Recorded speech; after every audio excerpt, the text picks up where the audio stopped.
സ്വർണ്ണവിലയിൽ തുടർച്ചയായ രണ്ടാം ദിവസവും കുറവ്. ഒറ്റയടിക്ക് 67,000 68,000 പിന്നിട്ട പവൻ വിലയാണ് ഇപ്പോൾ താഴേക്ക് വീണിരിക്കുന്നത്. ഏപ്രിൽ 2 മുതൽ US പ്രസിഡന്റ് ഡൊണാൾഡ് ട്രംപ് പ്രഖ്യാപിച്ച പുതിയ താരിഫ് നയം പ്രാബല്യത്തിൽ വന്നിരുന്നു. ഈ സാഹചര്യത്തിൽ സ്വർണ്ണവില വർദ്ധിക്കേണ്ടതായിരുന്നു. എന്നാൽ പുതിയ താരിഫ് നയത്തിൽ പലതും ഏപ്രിൽ 5 മുതലാണ് നടപ്പിലാക്കുക. അതേസമയം പരസ്പര താരിഫുകൾ ഏപ്രിൽ 9 മുതൽ പ്രാബല്യത്തിൽ വരും. ഉപഭോക്താക്കളും കോർപ്പറേഷനുകളും സർക്കാരുകളും അവയോട് പ്രതികരിക്കുമ്പോൾ യഥാർത്ഥ ആഘാതം വളരെ വൈകിയായിരിക്കും അനുഭവപ്പെടുക എന്നാണ് വിപണിയിൽ നിന്നുള്ളവർ നൽകുന്ന സൂചന. മാത്രമല്ല, സാമ്പത്തിക രംഗത്തെ അനിശ്ചിതത്വത്തിന്റെ സമയങ്ങളിൽ സ്വർണം ഒരു അഭയകേന്ദ്രമായി പ്രവർത്തിക്കും. അതിനാൽ തന്നെ സ്വർണം മിക്കവരുടെയും ജനപ്രിയ നിക്ഷേപ ഓപ്ഷനായി നിലനിൽക്കുന്നു. ഈ അനിശ്ചിത സമയത്ത് മറ്റ് വിപണികളിലെ നഷ്ടം നികത്തുന്നതിനും പണം സ്വരൂപിക്കുന്നതിനും നിക്ഷേപകർക്ക് ഗണ്യമായ നേട്ടങ്ങൾ ലഭിക്കുന്ന ആസ്തികൾ വിൽക്കാൻ തീരുമാനിച്ചേക്കാം. ഇതായിരിക്കും സ്വർണ്ണവിലയിൽ ഇപ്പോഴുണ്ടായ ഇടിവ് കാരണം എന്നാണ് വിവരം.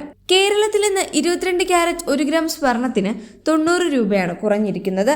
ഇതോടെ ഇന്നലെ 8,400 രൂപയായിരുന്ന 1 ഗ്രാം സ്വർണത്തിന്റെ വില ഇന്ന് 6,310 രൂപയായി താഴ്ന്നു. ഒരു പവൻ 22 ക്യാരറ്റ് സ്വർണം ഇന്നലെ 67,200 രൂപയായിരുന്നു വിറ്റത്. ഇന്ന് ഒരു പവൻ സ്വർണത്തിന് 66,480 രൂപയായി കുറഞ്ഞു. ഒറ്റ ദിവസം കൊണ്ട് സ്വർണത്തിന്റെ പവൻ വിലയിൽ ഇടിഞ്ഞത് 720 രൂപയാണ്. മാർച്ച് 31-ന് 67,400 രൂപയും ഏപ്രിൽ 1-നും 2-നും 68,080 രൂപയുമായിരുന്നു സ്വർണത്തിന്റെ വില. ഏപ്രിൽ 3-ന് സർവകാല റെക്കോർഡായ 68,480 എന്ന നിരക്കിലാണ് സ്വർണ്ണ വ്യാപാരം നടത്തിയിരുന്നത്.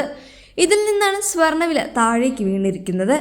ഇന്നലെ 1,280 രൂപയും ഇന്ന് 720 രൂപയും പവന് കുറഞ്ഞതോടെ 2 ദിവസം കൊണ്ട് 2,000 രൂപയുടെ കുറവാണ് ഉണ്ടായിരിക്കുന്നത്.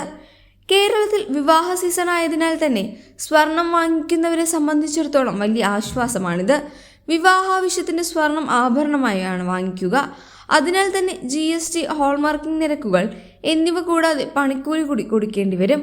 പല ജ്വല്ലറികളും വ്യത്യസ്ത തരത്തിലാണ് പണിക്കൂലി ഈടാക്കുന്നത്. ഉയർന്ന ഡിസൈനുള്ള ആഭരണങ്ങൾക്ക് വലിയ തുക പണിക്കൂലിയായി നൽകേണ്ടി വരും. അതേസമയം വിവാഹ പർച്ചേസുകൾക്ക് ഏകീകൃതമായ പണിക്കൂലി വാഗ്ദാനം ചെയ്യുന്ന ജ്വല്ലറികളുമുണ്ട്. ഇപ്പോഴുണ്ടായിരിക്കുന്ന വിലയിടിവിന്റെ നേട്ടം കൊയ്യണമെങ്കിൽ ഇക്കാര്യങ്ങളെല്ലാം ശ്രദ്ധിച്ചുകൊണ്ട് ആഭരണം വാങ്ങണം.